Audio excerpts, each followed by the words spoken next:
abhorred that term, hate crimes, because I used to hear a lot of negative talk about why do we need special labeling for these crimes, and the people who were saying that were really oblivious of the fact that the motivation for the crimes was out of bigotry. Was there. And so, like, for example, in 2008, around the whole nation, there were a little over 7,000 hate crimes reported.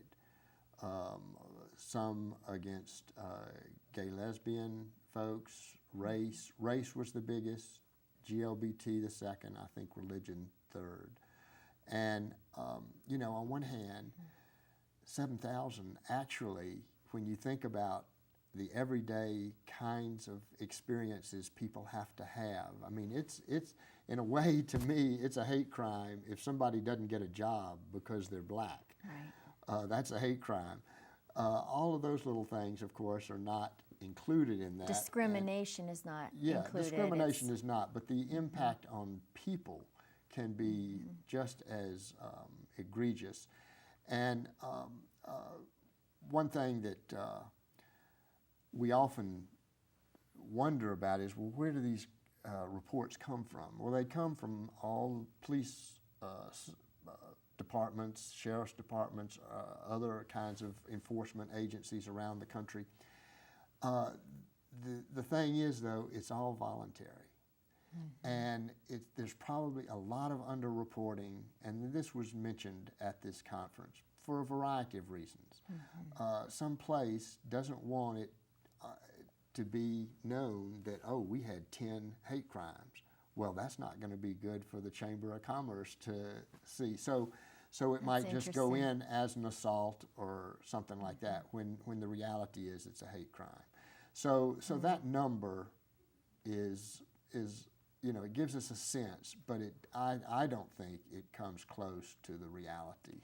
Well, and if they included a category for misogyny, you know, hate crimes against women, we'd see a skyrocket. Oh, absolutely. I mean, that's not even considered because it's part of the ordinary fabric of our society. Yeah, and I mean, there have been so many killings and beatings of women by estranged husbands, even recently. It's just horrifying. Out in Leicester a few years ago, I witnessed my first experience of seeing violence right in front of me. I saw a man violently assaulting a woman who was driving the car. They were in the car together, and it was very disturbing. Yeah. And I followed them and called the police, and had the police in another truck, a pickup truck, got involved in joining in this pursuit. Unfortunately, I did not really know what I was doing, and I think I might have made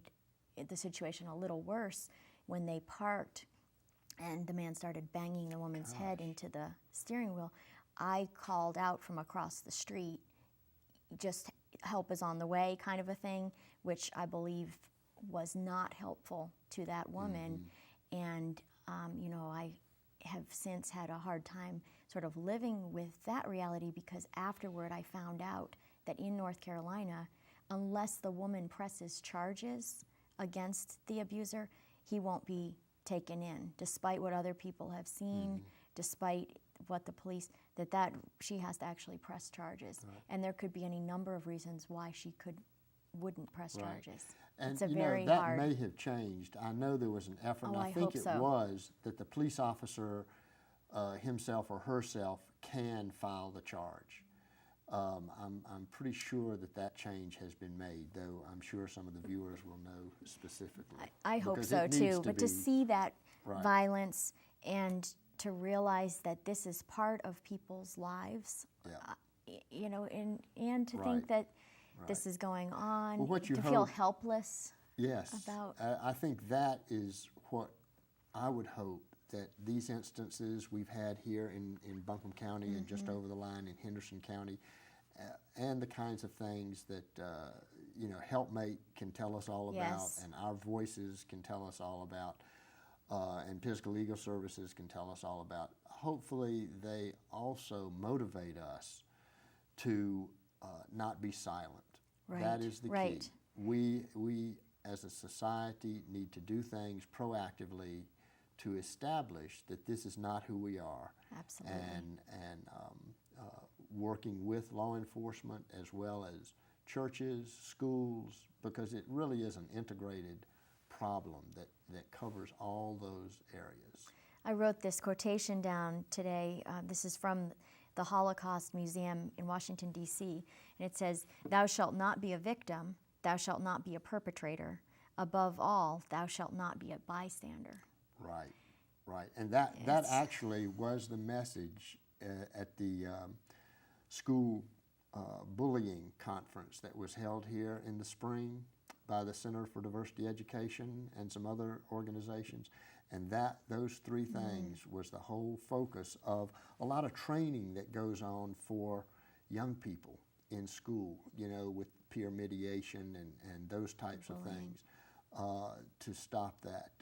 And you know, North Carolina, with the help of some of our legislators right here, did pass an anti-bullying law last year and there was an argument over putting in the designation specifically.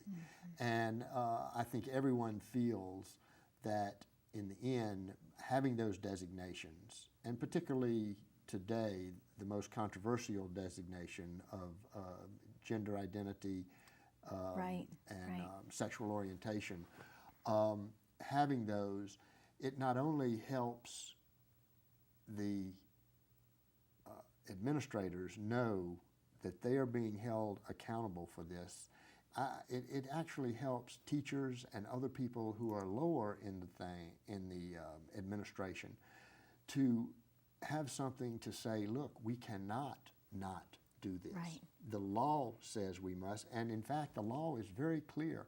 Even a volunteer in the school seeing something, it says they shall report it.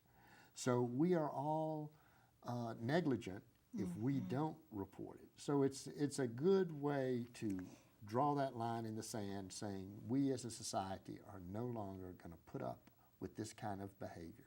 And it all goes back to that willingness to see the other and to connect with people who have a situation that's different from ours. Right.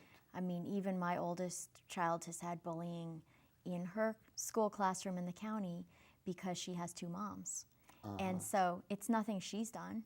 Right. And she has a dad too. Right. And there are children in her classroom who have one mom or one dad or no mom, or, you know, so there's many situations that children get bullied for. And bullying, you know, I mean, it has tragic consequences. I mean, we've had, they mentioned this at the conference, there have been 10 suicides in this country in the last couple of months or so.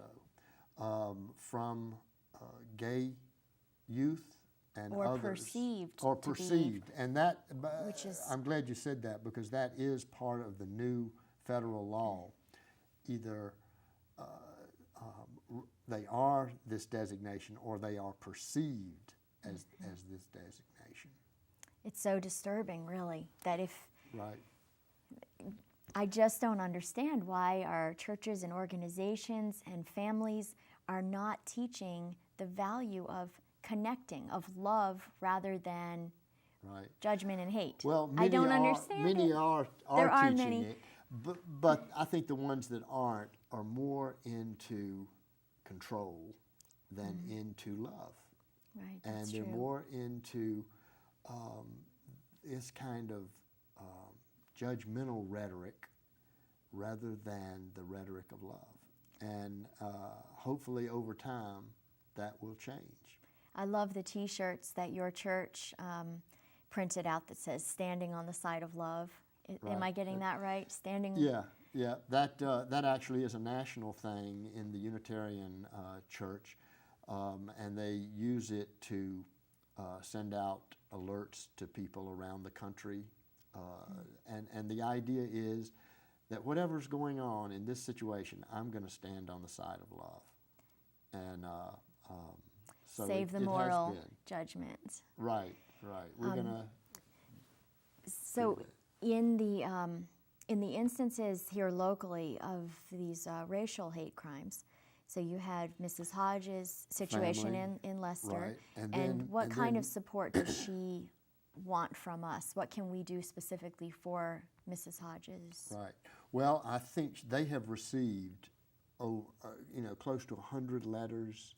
They've had visitors. They've had a lot of things. And their so house is visible their house from is the road, right? On the Is road. this- You can drive into their yard. It's like level with the road. There's no ditch, anything. That's why it's so easy to do Would that. she want a fence of some sort? Or is this... Well, we'd have to sit down and talk with them. Mm-hmm. I know that they do have surveillance cameras now, and some people have helped with those, so that gives them a little bit. They don't have to be peeking out the window to see what's going Good. on. They see everything that's going on from inside. Good. But who wants to live like that? No, you know? and she has had actual burning crosses in her No, yard, she or has this is not a had different burning family? cross. Yeah. Okay, so she's had this Now, sort of, talk about they bullying. have been tipped recently that someone said they may do that. So we just have to hope that law enforcement is able to clamp down and prevent anything like that from happening. And then the second incident happened in Black Mountain with the family of Kimberly Briscoe. And she actually said that she realized she didn't need to take this quietly after seeing Miss Hodge on television. That's really And wonderful. so, yeah, and Miss Briscoe has also gone down to Henderson County to Selena Wilson's house to see her as a form of support from herself That's to wonderful. them, because she realizes how important it is, and it is very nerve-wracking for her. She's also right on a main road, and has children also in the house, and a sister who is pregnant, and so they have also had support, local support from the community in Black Mountain, and feel uplifted. And she said, there's an article in the Black Mountain News this week, and she has such a great spirit about her, because she said she loves Black Mountain. She's only lived out there 2 years, and she said one person can't change that. Good. And so she realizes, and sometimes it's hard to realize, that this one person who is having such a giant impact on your life, that they are just one person. Right. And it would be wonderful if we could reach those people and get them to reconsider. The third incident with Selena Wilson and her family, just over the line in Henderson County, the night that they saw a glow and a cross burning in their yard. And after the sheriff's department people came from Henderson County, they were pretty clear who had done it, because there had been really? some racial taunting of the children earlier. And they, in fact, went down several houses down, and they got a boy who apparently is chief suspect, but they brought him up, and I don't know whether he felt forced or not, but he apologized.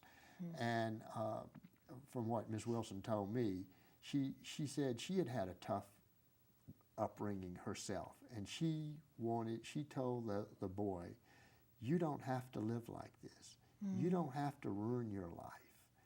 Find somebody that believes in you.